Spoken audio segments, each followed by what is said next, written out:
For a century, radio has been there for you. On any given time of day or night, you can move up and down the dial and instantly hear audio from near or far away. You can follow us on Twitter anytime at AM730 Traffic. Here on 560 KMON. Radio is a medium of mass communication that connects us all over the airwaves on a personal level through the ability of being both entertaining and informative. Through times of thick and thin, radio broadcasts have been providing you with real-time information on local, national, and even international happenings. Radio has proven and continues to prove itself as a form of media you can rely on in times of need when others shut down. This is especially the case more recently as the world began to deal with the novel coronavirus. I'm Scott Brooks, and I'll be taking you through the sounds of how radio responded to the COVID-19 pandemic. In March of this year, 2020, many radio stations across Canada, the US, and around the world started adapting and responding to the COVID-19 pandemic. Some of the adaptations and responses could be noticed while listening to the radio, while others not so much. The one great thing about radio, compared to other forms of media, is our ability to broadcast from virtually anywhere, and I mean anywhere. Starting in late March, as orders for social and physical distancing were put in place by health officials, many broadcasters, including myself, brought the studio home with us. During the couple of months while waiting for the storm to pass, never would I have thought that, in my career as a broadcaster, I would be providing listeners the daily news from my couch. As any good radio broadcaster, I adapted to the new norm and continued to provide a sense of normalcy to my listeners, a key understanding that is important even in times of when things get rough. Even in major markets, such as Toronto, radio broadcasters made the shift to working from home. Here is a soundbite from Season 4, Episode 14 of Crosstalk, where radio veteran Paul Cross had morning co-hosts Samantha Houston and Neil Headley of AM 740 Zoomer Radio discuss their adjustments to the pandemic. I'm connected to the radio station, and Sam is connected to me. So that's how we're getting the show on the air. But there are a pile of differences that are, us dealing with our various basement studios, because I'm sitting here in Newmarket in my basement, and Sam is in a literal blanket fort in Thornhill. Yes, in order to absorb the sound. And of course, we normally would work in a studio that's well padded for a bunch of reasons.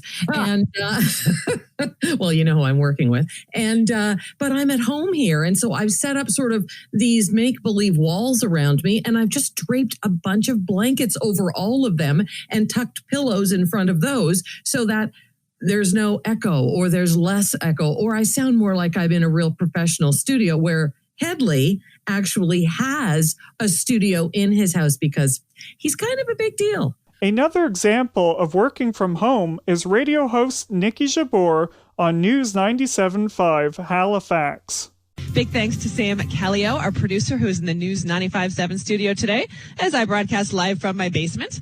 And do connect with us on Twitter. Again, my handle is Nikki Jabor. We love to see your garden pics, love to see your questions. Elsewhere across the country, many broadcasters were sharing photos and videos on social media of their makeshift studios as they worked from home.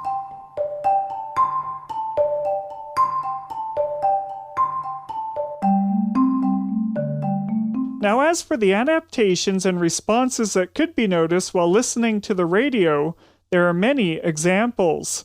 For starters, as a newscaster, I could not help but notice the shift in news coverage. From the beginning of when the pandemic was declared, extra coverage was added to the lineup to ensure listeners had the latest information they needed to know on COVID-19. For instance, following my newscast on Moose FM in Fort St. John, BC, I also provided the coronavirus update that was dedicated purely to the latest facts and information on COVID-19. Now, a Moose FM coronavirus update. Total number of coronavirus cases in Canada now stands at 73,331. When looking at cases by province, Quebec has the highest with close to 40,000, Ontario in second with 20. There was also the increase of on-air live coverage of press conferences from both federal and provincial governments. These would be provided from a feed and then relayed over the air in real time. Here is just a snippet of Prime Minister Justin Trudeau addressing Canadians during one of his daily briefings on the COVID-19 pandemic. We are announcing $450 million to help researchers and research institutions bridge to better times. For universities and affiliated research institutes that have been affected by this pandemic, we will provide temporary support on wages.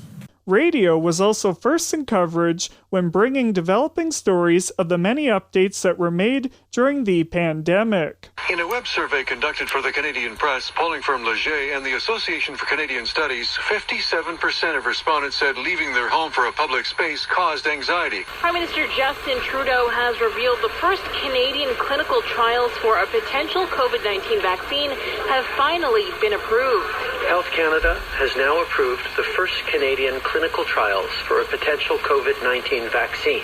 Another good day for COVID-19 numbers in Saskatchewan. The province announced just a single new case Sunday along with 11 new recoveries. Saskatchewan has 592 cases of the coronavirus. The active list is down to 142. 5 people are in hospital with 3 in the ICU. Radio newscast, whether local or national, also made every effort to include pandemic-related news as a top story. From the National Newsroom of the Canadian Press, I'm Jerry Smith. A new survey suggests more than half of Canadians polled are finding it stressful to be out in public with the restrictions to prevent the spread of COVID-19.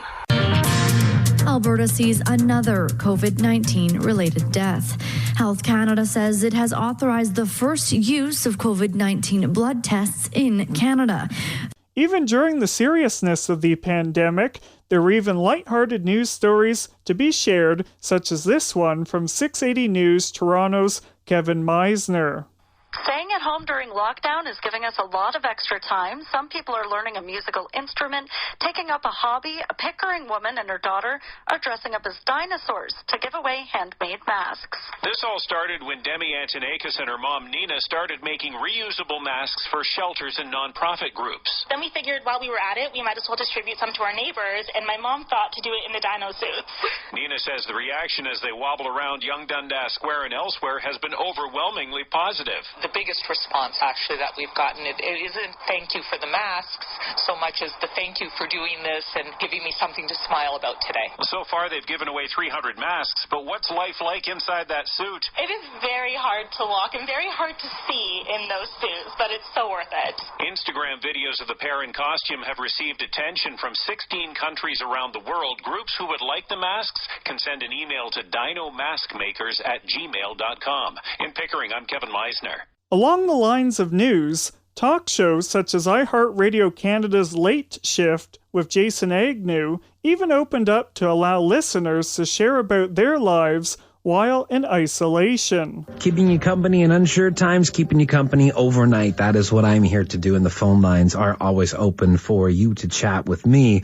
1-877-518-5151 is the number to call. And I wanted to start things off on this Monday evening going into Tuesday morning simply by asking you, and it's probably a weird question to ask on the radio, but hey, how was your weekend?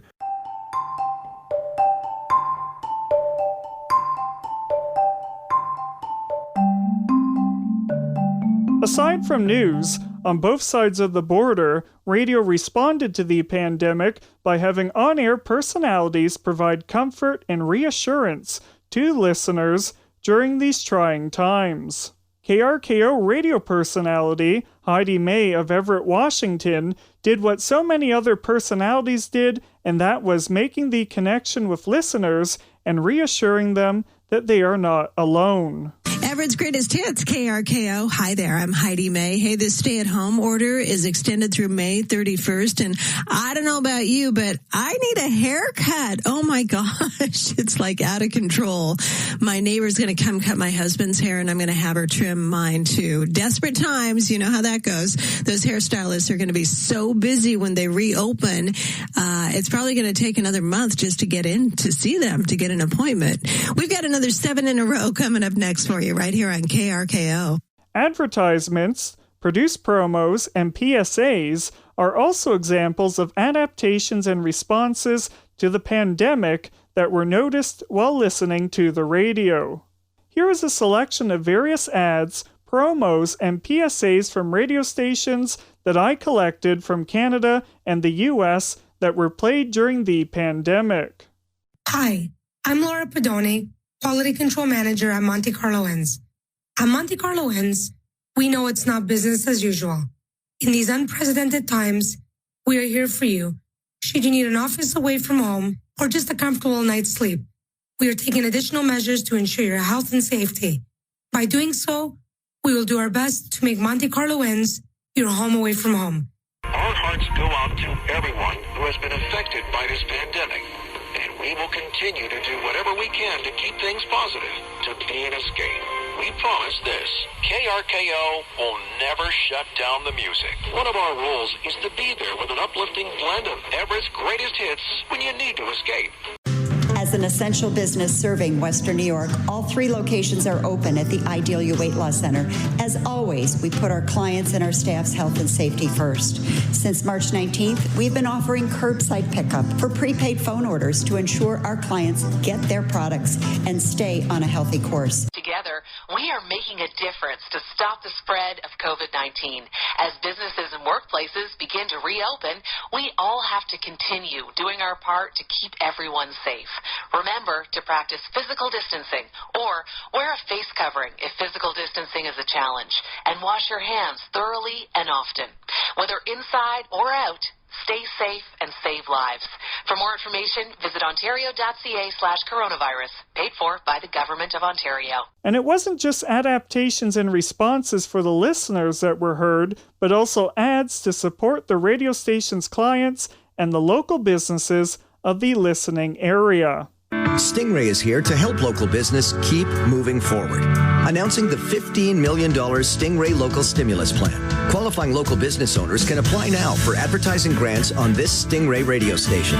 Apply today at stingraystimulus.com and start planning how you'll use a grant of at least $1,000 and up to $100,000 in advertising to drive your local business. Grants are limited, so apply now at stingraystimulus.com. Regardless of the circumstances, even during a pandemic, radio proves itself as a form of media you can rely on in times of need, no matter which direction you move up and down the dial. Radio has and will continue to always be there for you. For the sounds of radio, how radio responded to the COVID-19 pandemic, I'm Scott Brooks.